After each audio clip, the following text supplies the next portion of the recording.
If I told you I've just returned from a year abroad in Thailand where I was teaching English as a foreign language, TEFL, what would you think? You might think I'm altruistically motivated. I spent my evenings lesson planning and my weekends marking. And maybe you're right. But that's not the case for everybody. Meet Linda, top left. She finished her university degree and she didn't know what to do with her life. So she went to travelling in Thailand. She lived the high life, she did it all the tourist stuff, the partying, the drinks, the drugs.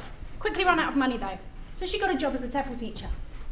But she wasn't a very good teacher. She didn't care about her students, she didn't prepare her lessons, she was hungover most days. So she didn't provide the best education. Not only that, when she returned to the UK, she got a job as a primary school teacher, despite there being 35 candidates. She was recruited because on her CV it said she'd been a TEFL teacher in Thailand. And they associated her with the more altruistic experience that I pointed for myself, rather than one that was reflective of reality. In contrast, we've got Jessica, top right.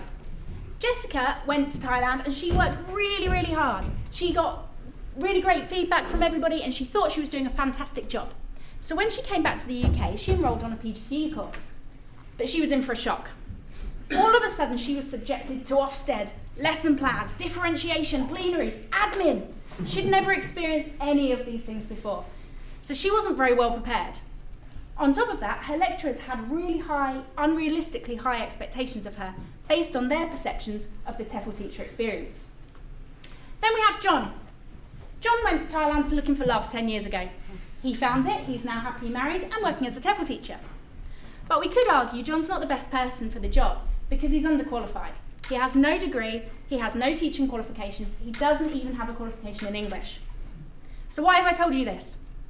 Because most people tend to associate TEFL teachers with the altruistic type experience. And my research has developed a typology to show you that there are different types of teachers and to differentiate between them. There is the altruistic teacher, like me. There's also the hedonistic teacher, like Linda, the educational teacher, like Jessica, and the residential teacher, like John. Why does this matter? So that all the stakeholders involved can really understand who it is they're working with, their merits and their limitations. That's the university places, the schools, the government, the students, and of course, the TEFL teachers themselves.